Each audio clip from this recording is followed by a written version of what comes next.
Molecular basis, जो कि सबसे डिफिकल्ट चैप्टर है बच्चों के समझने के लिए, उसके हम बेटा हमारी बायो डीप डाइव सीरीज में उसके 4 लेक्चर कर चुके हैं और आज हमारा 5th लेक्चर है।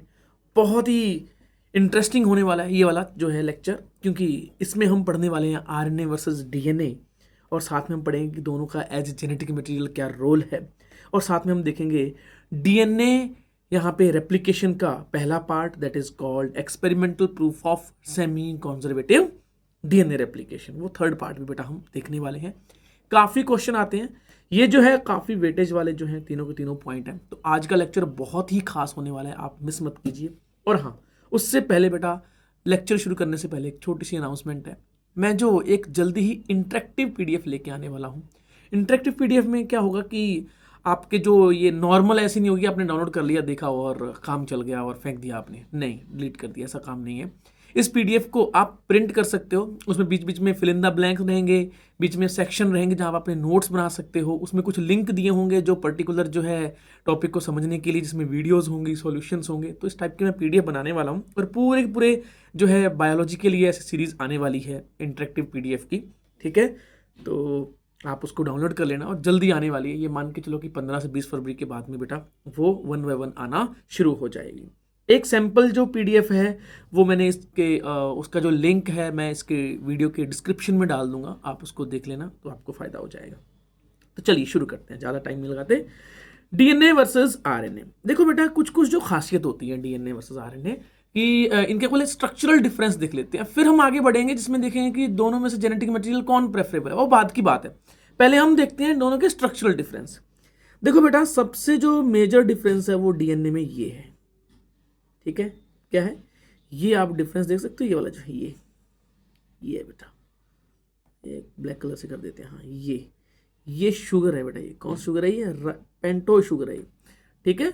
अब यहाँ पे क्या होता है, मैं यहाँ पे बना देता हूँ, इसको मैं हटा देता हूँ एक बार के लिए, मैं यहाँ पे आपके सामने ही बना देता हूँ। पेंटो शुगर है डीएनए की, पेंटो शुगर, वो हम देख लेते हैं। 5 कार्बन वाली होगी ना, 1 2 3 4 और ये हो गया 5th कार्बन, ठीक है। सेम जो पेंटो शुगर, पेंटोज नाम से क्लियर है, 5 कार्बन वाली होगी, 1 2 3 4 और 5 कार्बन, ठीक है। अब यहाँ पे क्या आ जाता है, डिफरेंस क्या आ जाता है वो हम देखने वाले हैं। इस केस में देखो 1st कार्बन है, ठीक है। 2nd कार्बन में डीएनए में होता है H और H, 3rd कार्बन पे होता है H और OH। यहाँ पे भी आरएनए में भी सेम ही है, यहाँ पे क्या है H है और OH, बस ये डिफरेंस आ गया, ये है H और OH। तो अगर आप देखोगे दोनों की जो पेंटो शुगर है, दोनों में क्या डिफरेंस है कि 2nd वाले पे OH की जगह पे यहाँ पे क्या हो गया, ऑक्सीजन तो बाहर निकल गया और एक H रह गया, यानी सिर्फ और सिर्फ हाइड्रोजन है, ठीक है। इस केस में क्या है, 2nd वाला जो OH है उसमें OH ही है। 3rd में दोनों में कॉमन पॉइंट है, 3rd दोनों में कॉमन है, तो यहाँ पे गड़बड़ मत कर देना। ये वाली जो शुगर होती है डीएनए की, जो शुगर होती है उसका नाम क्या होता है, लिख देता हूं मैं, डीऑक्सीराइबोज शुगर। डीऑक्सी का मतलब क्या है, devoid of oxygen, devoid of oxygen at 2nd carbon of pentose sugar, pentose नहीं पेंटोज आ जाएगा, है ना, पेंटोज शुगर। तो 5 कार्बन वाली होगी, 5 कार्बन में यहाँ पे क्या है, ऑक्सीजन जो है 2nd वाले पे नहीं होता है, इसी वजह से इसको हम बोलते हैं डीऑक्सीराइबोज शुगर। इस केस में कौन सी है, सिंपल राइबोज शुगर है, फ्री वाला वर्जन है मेरे पास, ये वाली होगी राइबो शुगर, और ये वाली कौन सी है, डीऑक्सी राइबो शुगर होगी बेटा, ठीक है। ये जो है हमारा जो आरएनए और डीएनए का पहला मेजर डिफरेंस है, दोनों में शुगर का थोड़ा सा डिफरेंस होता है। फिर उसके बाद दूसरे नंबर पे आता है बेटा बेसिस। बेसिस इसमें अगर आप देखोगे जो डीएनए में बेसिस होते हैं बेटा, क्या होते हैं, ए है, टी है, जी है और सी है, ठीक है। ये क्या हो गया, एडेनिन, ग्वानिन, साइटोसिन, थाइमिन। इस केस में क्या है आप देख सकते हो, एडेनिन है, बिल्कुल ठीक है, ग्वानिन है, यस, साइटोसिन है, यस। थाइमिन की जगह पे क्या आ जाता है, यहाँ पे यूरेसिल आ जाता है, थाइमिन की जगह पे क्या आ जाएगा, यूरेसिल आ जाएगा। तो ये मेजर डिफरेंस दूसरे वाला हो गया, है ना। क्वेश्चन पूछा जाता है कि डिफरेंस दूसरे वाला कौन सा है। पहला डिफरेंस तो आ गया राइबो शुगर का और डीऑक्सीराइबो शुगर का डिफरेंस है। दूसरे नंबर पे जो डीएनए में है वो है ए, टी, जी और सी। इस केस में है ए यू जी और सी। ठीक है बेटा, ए यू जी और सी। तो कौन सा आ गया यहाँ पे, क्या डिफरेंस आ गया, टी की जगह पे यहाँ पे आ गया यूरेसिल। ओके, फिर उसके बाद है थर्ड नंबर पे जो डिफरेंस है, जो कि सबको पता है, डीएनए जो होता है बेटा डबल स्ट्रैंडेड होता है। ठीक है, मोस्ट ऑफ केसेस में क्या होता है, ये डबल स्ट्रैंडेड होता है, जबकि आरएनए क्या है, वो सिंगल स्ट्रैंडेड होता है। तो ज्यादा स्टेबल कौन होगा, किसकी हाफ लाइफ ज्यादा होने वाली है, ये आप मेरे को कमेंट सेक्शन में बताओ, मैं आगे एक्सप्लेन करता हूं इस चीज को।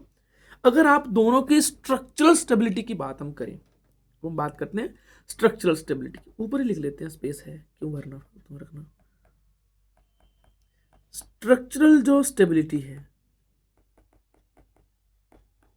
ठीक है बेटा, दोनों की जो स्ट्रक्चरल स्टेबिलिटी है, डीएनए मोर स्टेबल है, डीएनए क्या हो जाएगा, मोर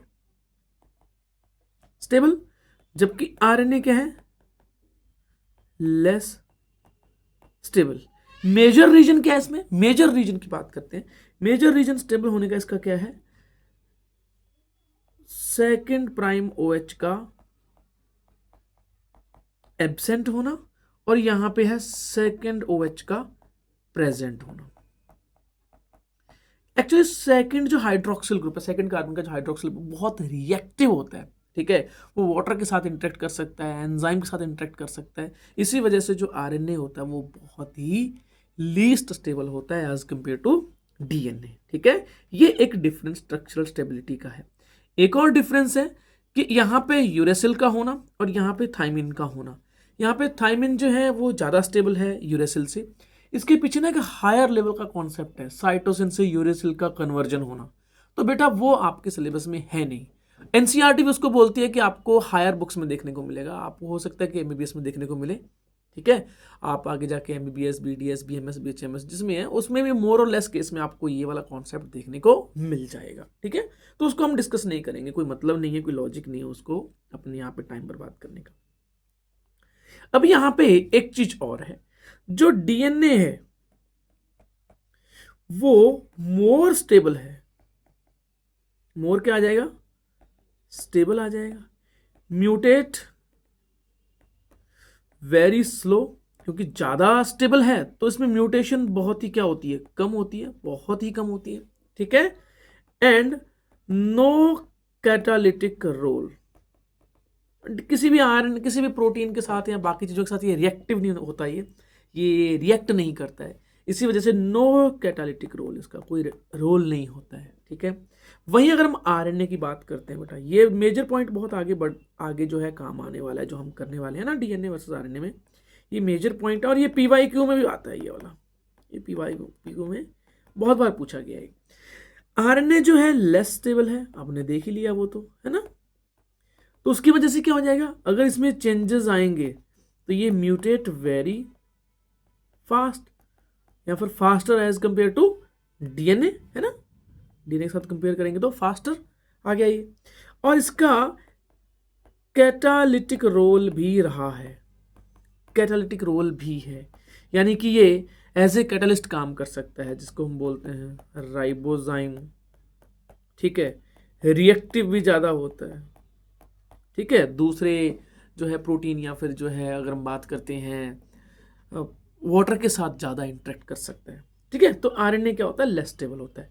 अब ये वाले हमने स्ट्रक्चरल फीचर देखे, तो ये स्ट्रक्चरल फीचर के बेस पे ही आगे हम देखने वाले हैं कि दोनों में से जेनेटिक मटेरियल क्या होना चाहिए, दोनों में से जेनेटिक मटेरियल कौन सा प्रेफरेबल है। तो ना एनसीईआरटी ने कुछ बोला हुआ है, एनसीईआरटी में हम देख लेते हैं, एनसीईआरटी की बात देख लेते हैं, लेट्स सी। एनसीईआरटी ने कुछ कुछ शब्द बोले हुए हैं कि जो जेनेटिक मटेरियल है उसके क्या फीचर होने चाहिए, उसके डायरेक्ट शब्द देखते हैं हम, इसमें छेड़छाड़ नहीं करेंगे, क्योंकि बच्चे क्या करते हैं उसके साथ लाइन के साथ इधर उधर से मॉड्यूल वगैरह सब कुछ पढ़ के फालतू में टाइम बर्बाद कर देते हैं, गड़बड़ हो जाती है।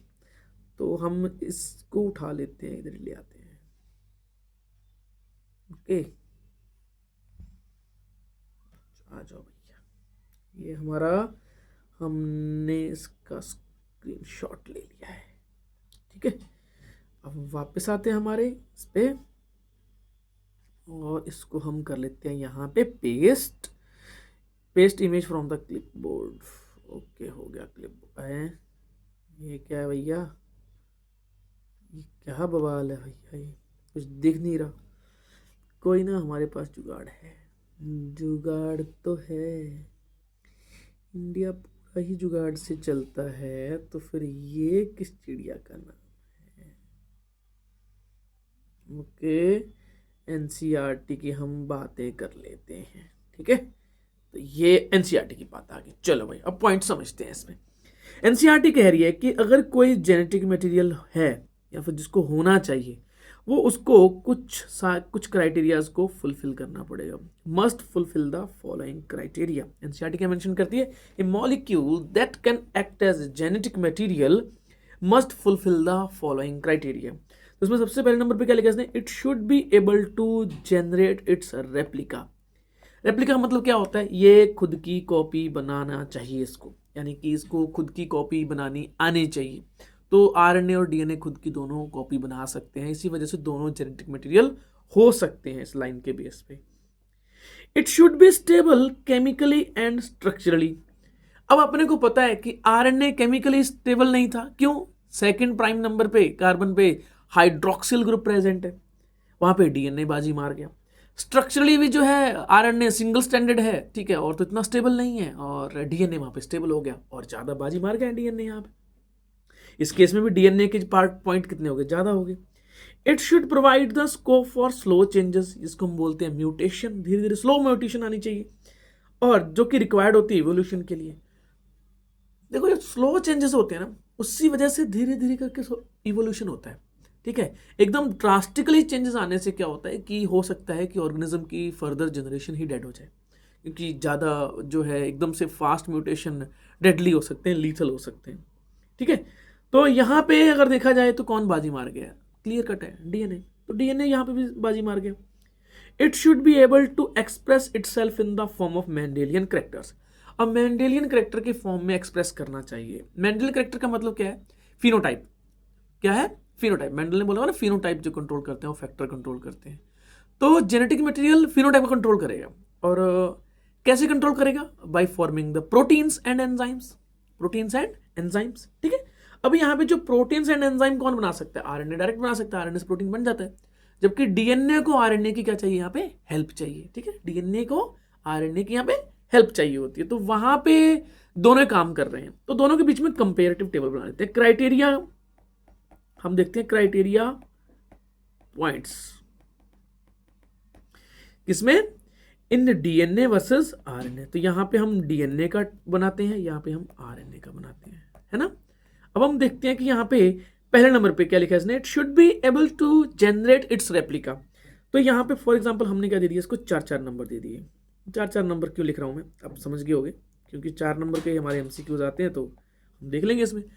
पहले नंबर पे डीएनए कितने ले गया? 4 मार्क्स ले गया पहले एमसीक्यूज में, और आरएनए भी खुद का रेप्लिका बना सकता है। तो यहाँ पे क्या हो गया? वो यहाँ पे बाजी ये भी मार गया, दोनों बराबर टक्कर गया, दोनों यानी कि जेनेटिक मटेरियल हो सकते हैं। पहला मेन क्राइटेरिया। दूसरे नंबर पे लिखा है it should be stable chemically and structurally. तो यहां पे बाजी कौन मार गया? डीएनए बाजी मार गया। आरएनए तो यहां पे उल्टा कर दिया, सेकंड प्राइम नंबर पे हाइड्रोक्सिल ग्रुप है, तो वो तो -1 लगेगा यहां पे, ठीक है। इसके बाद जो है तीसरे नंबर पे आता है, it should provide the scope for slow changes that is required for the evolution. तो डीएनए यहां पे भी बाजी मार गया, डीएनए के यहां पे 4 मार्क्स बन गए। आरएनए के यहाँ पे -1 मार्क्स बनते हैं, क्योंकि जो आरएनए होता है बहुत तेजी से म्यूटेट होता है, बहुत तेजी से फास्ट से म्यूटेट होता है। इसी वजह से जो आरएनए के वायरस होते हैं ना, वो बहुत तेजी से म्यूटेट करते हैं। और आपने इसका एक बहुत ही परफेक्ट एग्जांपल देखा होगा, कोरोना वायरस, है ना। वो क्या था? आरएनए वायरस था। तो आरएनए वायरस है, जिसके स्ट्रेन बार बार आ रहे थे, कोई डेल्टा स्ट्रेन आ रहा था, कोई कुछ आ रहा था, कोई अल्फा स्ट्रेन आ रहा था, कोई बीटा स्ट्रेन आ रहा था, कोई डेल्टा स्ट्रेन आ रहा था, बहुत सारे स्ट्रेन आ रहे थे। ऐसे करके स्ट्रेन क्यों आ रहे थे बार बार बार? क्योंकि वो आरएनए वायरस, और आरएनए वायरस बहुत तेजी से चेंज हो सकता है, ठीक है। होता ही है, हो सकता है का मतलब क्या? होता ही है। तो ये आप परफेक्ट एग्जांपल है कि आरएनए ज्यादा म्यूटेट करता है, ठीक है, फास्ट म्यूटेट करता है एज कंपेयर टू डीएनए। तो यहाँ पे भी -1 आ गया इसका एक पॉइंट। फिर उसके बाद it should be able to express itself in the form of Mendelian characters. यहाँ पे डीएनए बना सकता है, डीएनए के यहाँ पे चलो 2 ही मार्क्स बनते हैं। क्यों 2 मार्क्स बनते हैं? गलत तो नहीं है। अब होता क्या है कि डीएनए से उसको हेल्प चाहिए आरएनए की, और तब जाके प्रोटीन बना सकता है। वो डायरेक्ट एक्सप्रेस नहीं कर सकता मेंडेलियन कैरेक्टर्स में। और इस प्रोटीन क्या करते हैं, मेंडेलियन कैरेक्टर्स को कंट्रोल करते हैं, यानी कि फिनोटाइप को कंट्रोल करते हैं। ठीक है, तो यहाँ पे डीएनए से प्रोटीन बन तो सकता है but with the help of RNA. यहाँ पे डीएनए की थोड़ी सी यहाँ पे मार्क्स कट गए थोड़े से, अब ये 2 मार्क्स तो वैसे मिलते नहीं है नीट में, बट यहाँ पे रख देते हैं, क्राइटेरिया चेंज हो गया। आरएनए यहाँ पे बढ़िया काम कर रहा है। आरएनए यहाँ पे क्या कर गया भैया, यहाँ पे पूरे 4 नंबर ले गया बराबर। वो कितने नंबर ले गया, 4 नंबर ले गया। कैसे ले गया, आरएनए डायरेक्ट प्रोटीन वो बना सकता है, उसके पास खुद के पास कैटालिटिक एक्टिविटी भी होती है। तो यहाँ पे टोटल मार्क्स कितने बने, चलो भाई चेक करते हैं, इसको हटा दूं मैं। ठीक है, टोटल मार्क्स कितने बनते हैं, 4 4 4 एंड 2, तो बन गए यहाँ पे 14 मार्क्स। यहाँ पे है 4 -1 -1 2 और 4 6। तो यहाँ पे विनर कौन सा हो गया, DNA is the clear cut winner for the genetic material. और ये क्या हो गया, सेकंड नंबर पे आ गया हमारा। ठीक है, नेगेटिव मार्किंग की थी 2 जगह पे इसने, तो नेगेटिव मार्किंग नहीं करनी है बेटा। देखो 2 जगह से नेगेटिव मार्किंग करने से कितना फर्क पड़ गया, बवाल हो जाता है, नहीं समझे। तो ये तो हम इसको बाद में देखते हैं, मिचेल्सन स्टोर वाला एक्सपेरिमेंट था ये वाला। तो मेंडेलियन कैरेक्टर की जो लाइन है समझ में आ गया क्या कहना चाह रही है। बहुत सारे बच्चे पूछ रहे थे मेरे से, डाउट भी पूछते हैं मेरे से, डायरेक्ट जो है मैसेज भी करते हैं, ठीक है, ग्रुप पे भी पूछ लेते हैं। तो वो पूछते हैं सर कि यहाँ पे मेंडेलियन कैरेक्टर का कंट्रोल का मतलब क्या है, डीएनए करता है वो, तो आरएनए तो करता नहीं है। बेटा आरएनए भी करता है, क्योंकि आरएनए प्रोटीन बना सकता है और प्रोटीन ही फिनोटाइप को कंट्रोल करते हैं। ठीक है, मोस्ट केसेस में प्रोटीन ही फिनोटाइप को कंट्रोल करते हैं बेटा, इस चीज का ध्यान रखना है। चलो जी आगे बढ़ते हैं। अब इस केस में डीएनए क्या आ जाएगा, यहाँ पे बाजी मार जाएगा। अब एक एनसीईआरटी एक और चीज बोलती है कि डीएनए जेनेटिक मटेरियल है प्रेफर्ड। तो आरएनए किस में जेनेटिक मटेरियल है, आरएनए किस में जेनेटिक मटेरियल है, RNA is genetic material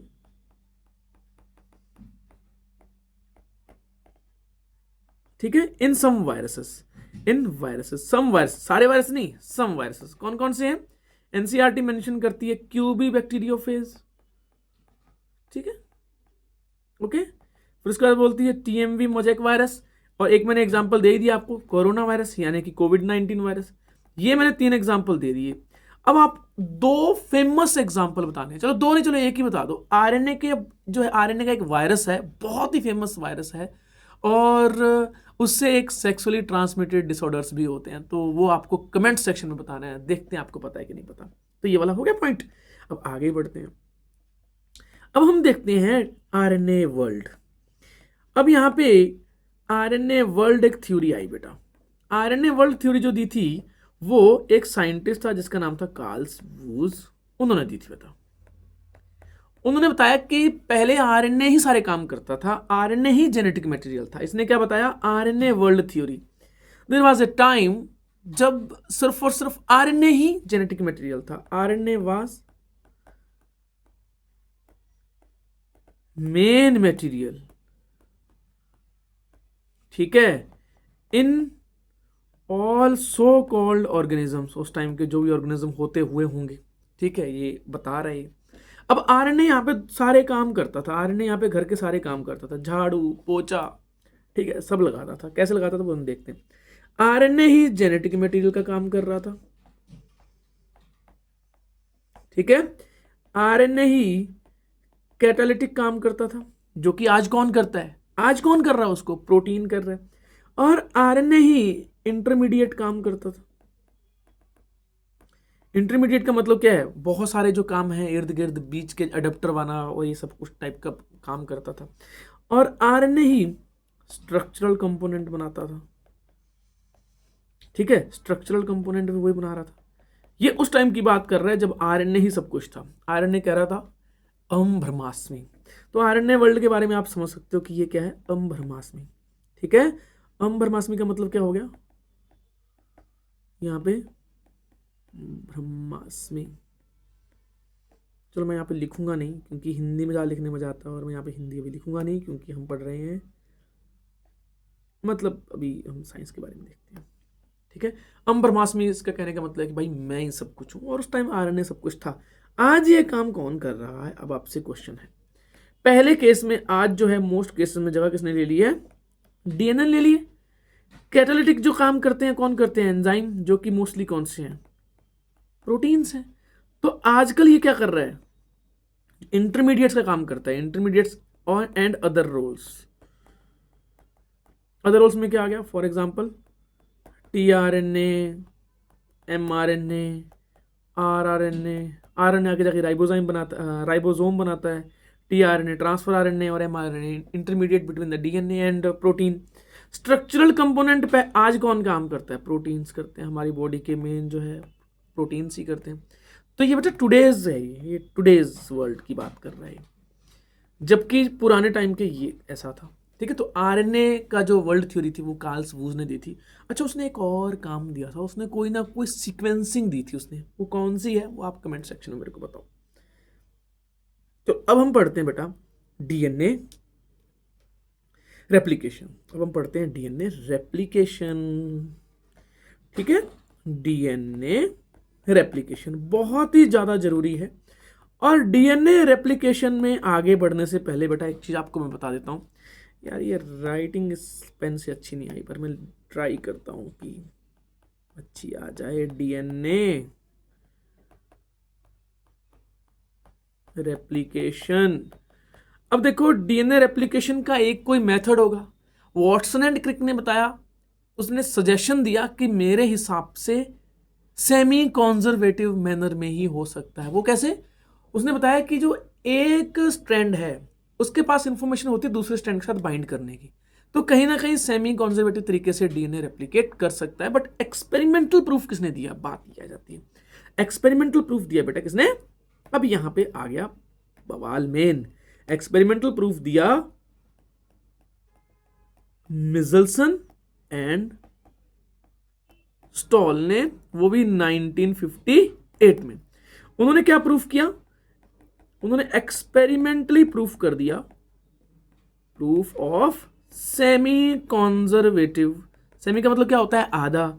conservative का मतलब क्या होता है? बचा हुआ। Semi conservative DNA replication. उसने डीएनए रेप्लिकेशन का जो मॉडल था सेमी कॉन्जर्वेटिव, उसका एक्सपेरिमेंट करके प्रूफ किया था। और उसने यहां पे कुछ यूज किया था। क्या यूज किया था मैं बता देता हूं। कहाँ रह गया हमारा ये? इसको हम देख लेते हैं, इसको पीछे भेज देते हैं। चलो जी, ओके, ठीक है। यहां पे उसने कुछ एक्सपेरिमेंट सेटअप देखा, उसने बनाया। मतलब एक्सपेरिमेंट सेट कैसा था उसका? सबसे पहले उसने यूज किया बेटा NH4Cl, ठीक है, as a nitrogen medium for bacteria. अब यहां पे बेटा बैक्टीरिया कौन सा था? ई कोलाई था। बैक्टीरिया कौन सा था बेटा? E coli. तो ये हमारा एक्सपेरिमेंट सेट में उसने पहले नंबर पे यूज किया। दूसरे नंबर पे उसने यूज किया caesium chloride density gradient centrifugation. क्या किया उसने? Caesium chloride density gradient centrifugation. अब उसने यहां पे जो NH4Cl है वो भी दो टाइप का यूज किया। वो भी कितने टाइप का यूज किया? NH4Cl में नाइट्रोजन, नाइट्रोजन जो है उसने दो टाइप का यूज किया। एक यूज किया जो लाइट वेटेड होता है और एक यूज किया जो हैवी होता है। उसने दो आइसोटोप यूज किए थे।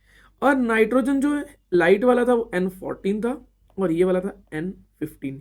ये बेटा आइसोटोप थे, ध्यान रखना। किसके आइसोटोप थे ये? किसके आइसोटोप थे? नाइट्रोजन के, है ना।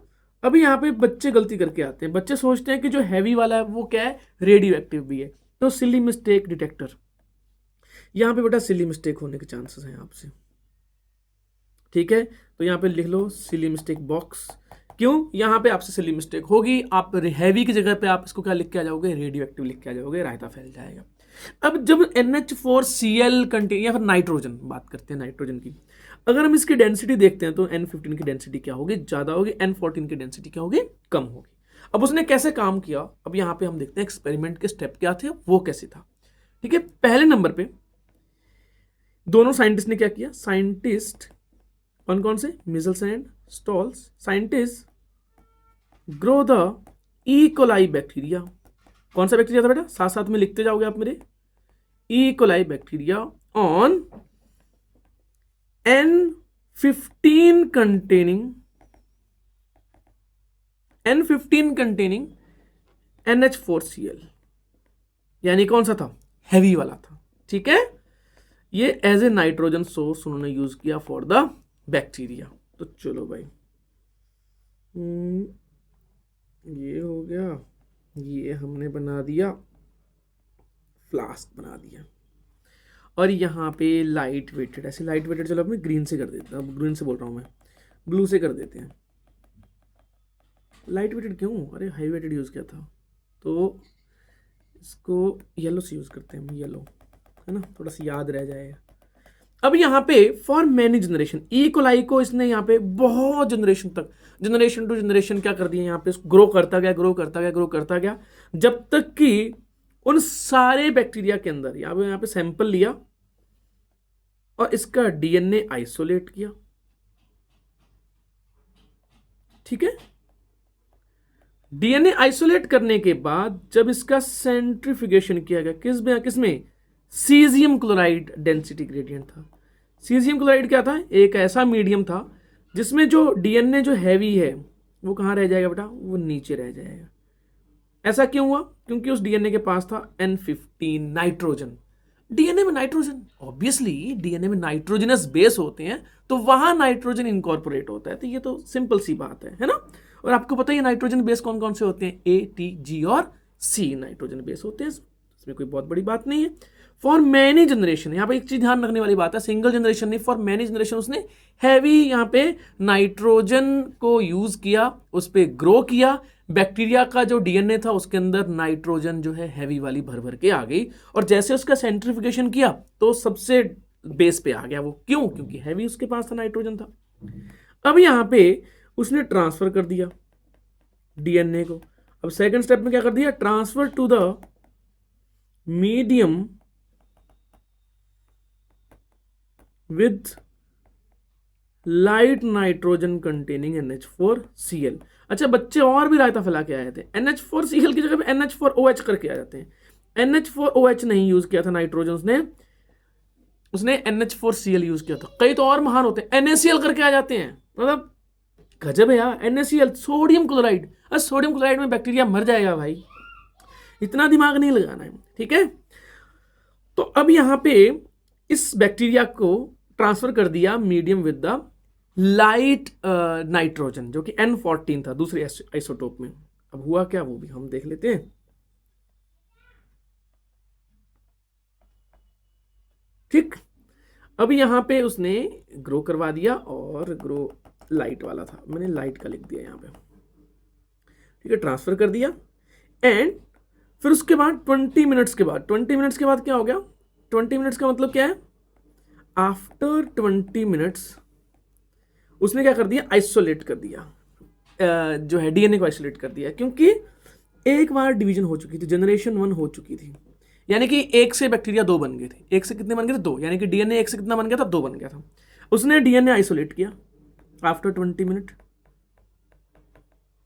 ठीक है, और उसको क्या कर दिया, सेंट्रीफ्यूज कर दिया, सेंट्रीफ्यूगेशन कर दी, या फिर उसको सेंट्रीफ्यूज कर दिया, ऐसा लिख सकते हैं हम। अब हुआ क्या इस केस में, इस केस में उसने देखा कि जो डीएनए जो हैवी था, सीधा बना लेता हूं, डंडी बना लेता हूं ऐसे करके, ये जो हैवी था शुरू में जो हमने यूज किया था, शुरू में हमने जो ये वाला बैक्टीरिया जो है हमने आइसोलेट किया था, उसको ट्रांसफर कर दिया। ठीक है, और एक जनरेशन तक ट्रांसफर कर दिया है। कितनी जनरेशन तक, एक जनरेशन तक। तो पहले क्या हुआ, एक काम करता हूँ, इसको ना वर्टिकल लिखता हूँ, हॉरिजॉन्टल लिखना थोड़ा सही नहीं है। रीजन बताऊंगा उसका मैं क्यों सही नहीं है, मजा नहीं आएगा, रीजन क्या है इसमें। अब यहाँ पे ये हैवी वाला था, और ये क्या हो गया, अब 1 से 2 डीएनए बन गए। कितने मिनट में बन गए, क्योंकि बैक्टीरिया 20 मिनट में बन गया, तो डीएनए भी कितने, 20 मिनट में क्या हो गया, दुगना हो गया। और उसी टाइम हमने सेम इंटरवल पे, यानी कि 20 मिनट्स में हमने क्या कर दिया, उसको आइसोलेट कर लिया, उसको सेंट्रीफ्यूज कर दिया उसको। अब हुआ क्या, होता क्या, ये वाला जो है एक जो स्ट्रैंड है, पेरेंटल स्ट्रैंड, ये पेरेंटल स्ट्रैंड है बेटा, 15-15 वाला क्या आ जाएगा, ये पेरेंटल स्ट्रैंड, तो ये भी 15 हो गया, ये भी 15 हो गया, ये क्या हो जाएगा, यहाँ पे सेपरेट हो जाएगा। अब हमने एक चीज तो क्लियर है, यहाँ पे जो नाइट्रोजन दिया है बेटा, यहाँ पे जो नाइट्रोजन दिया है NH4 जो Cl दिया है, यानी कि नाइट्रोजन दिया, वो 14 वाला है। तो जो नया डीएनए बनेगा वो इसी नाइट्रोजन को यूज करेगा, इस नाइट्रोजन को। जो नया डीएनए बनेगा वो इस नाइट्रोजन को यूज करेगा और ये डीएनए होगा लाइट वेटेड। क्यों होगा लाइट वेटेड? क्योंकि N14 को यूज कर रहा है। तो अब जो नया स्ट्रैंड बनेगा डीएनए का वो क्या हो जाएगा? ये यहां पे लाइट वेटेड होगा, ठीक है, लाइट वेटेड होगा। अब यहां पे जब इसका सेंट्रीफ्यूगेशन किया गया तो यहां पे आप देखोगे इसकी डेंसिटी क्या होनी चाहिए, आप बताओ भाई। जो दूसरे वाला इसने बनाया वो 14 वाला था, 14 वाला था। तो अब ना तो ये हैवी वाली है बहुत, ना ये बहुत जो है हल्के वाली है, तो ये बीच का आ गया, मीडियम डेंसिटी का इसका क्या आ गया यहाँ पे डीएनए आ गया। तो मीडियम डेंसिटी किससे बनाए हम? चलो ग्रीन कलर से बना देते हैं। अब यहाँ पे बैंड नहीं आया, इसका आना चाहिए था यहाँ पे, बट यहाँ पे आया नहीं। अब यहाँ पे मीडियम डेंसिटी वाला आ गया, तो एक ही बैंड बनाया उसने मीडियम डेंसिटी, क्योंकि दोनों की डेंसिटी क्या थी यहाँ पे सेम थी। अब एक बार फिर से इन्होंने क्या किया, अब फिर जो नया सैंपल आइसोलेट किया वो 40 मिनट के बाद किया। इतने में क्या हो गए? 2 से 4 हो गए, 2 से क्या हो गए? 4 हो गए यहाँ पे। चलो फिर से करते हैं 2 से 4। अगर मैं एक जनरेशन तक और करवाता हूँ, 40 मिनट बाद अगर मैं डीएनए आइसोलेट करता हूँ तो इतने में क्या हो जाएगा? बैक्टीरिया जो है 2 बार डिवाइड कर जाएगा। तो वही सेम चीज हुई, क्या हुआ? ये और ये, ठीक है। पहले हम सेपरेट करते हैं, जो पेरेंटल स्ट्रैंड को सेपरेट करते हैं। अब जो हमें पता है कि मीडियम यहाँ पे फिर से हमने क्या रखा है? लाइट वेटेड रखा है। हमने क्या रखा है? लाइट वेटेड रखा है। तो जो नया डीएनए बनेगा उसके पास हैवी नाइट्रोजन तो होगा नहीं, लाइट नाइट्रोजन होगा। तो ये वाला क्या है? इसके पास लाइट नाइट्रोजन है, और ये लाइट ही डीएनए बेटा बनने वाला है। बन गया, लाइट डीएनए तो बना है। ये देखो अब कितने बन गए यहाँ पे? 2 से 4 बन गए। अब इस केस में इंटरेस्टिंग बात ये है कि ये तो हो गया मीडियम डेंसिटी वाला, ठीक है, 15 14। और ये जो नया बन रहा है ये क्या है? 14 14। इसके पास N14 है, इसके पास भी N14 है, इसके पास N14 प्लस N15 है। तो अगर आप देखोगे ये वाला क्या है? मीडियम डेंसिटी वाला है, और ये वाला भी क्या है? मीडियम डेंसिटी वाला। और ये दोनों क्या है? ये बेटा लाइट डेंसिटी वाले हैं, क्योंकि 14 14 है। अगर मैं इसका सेंट्रीफ्यूगेशन करता हूं, यहाँ पे ये पूरे सैंपल का मैं सेंट्रीफ्यूगेशन करता हूं इनका आइसोलेट करके डीएनए, तो 2 तो लाइट होंगे और 2 मीडियम होंगे जो है डीएनए। तो बैंड इनके कितने बनेंगे? 2 बैंड बनेंगे। एक तो कौन से वाले बनेंगे? ये जो मीडियम डेंसिटी वाला हमने लिखा था, ये कौन बनाएगा? ये वाला डीएनए, और ये वाला डीएनए क्या बना देगा? उसको एक बैंड बना देगा इसका। फिर एक जो है लाइट वेटेड वाला, ये वाला। तो यहाँ पे अरे ये और ये व्हाइट कलर से बना देता हूँ लाइट वाला। तो ये वाला क्या हो गया हमारा? लाइट वेटेड हो गया। तो यहाँ पे 2 बैंड बन गए। यहाँ पे क्या बन गए? 2 बैंड। अब आपसे मैं क्वेश्चन पूछता हूं, अगर ये 4 से अगर हम 8 कर दें, ये 4 हो गया, ठीक है, और एक जनरेशन के लिए और छोड़ दें हम, ठीक है, इस 4 से कितने बन जाएंगे बेटा? 8 बन जाएंगे। जब 4 से जब 8 बनेंगे डीएनए मॉलिक्यूल या फिर सेल्स, तो उस केस में मैं आपसे क्वेश्चन पूछता हूं, ये आपको ना बताना है, ठीक है। मैं आपको इसके ऊपर क्विज भी लेके आऊंगा, और हम लाइव जो मैंने आपको बताया था कि नीट एक्सरे सीरीज जो है मेरी, ठीक है, उसमें बेटा मैं क्या कर रहा हूं, उसमें हाई क्वालिटी 20 या 30 क्वेश्चन पर चैप्टर ले रहा हूं, और उसको हम लाइव सॉल्व करते हैं।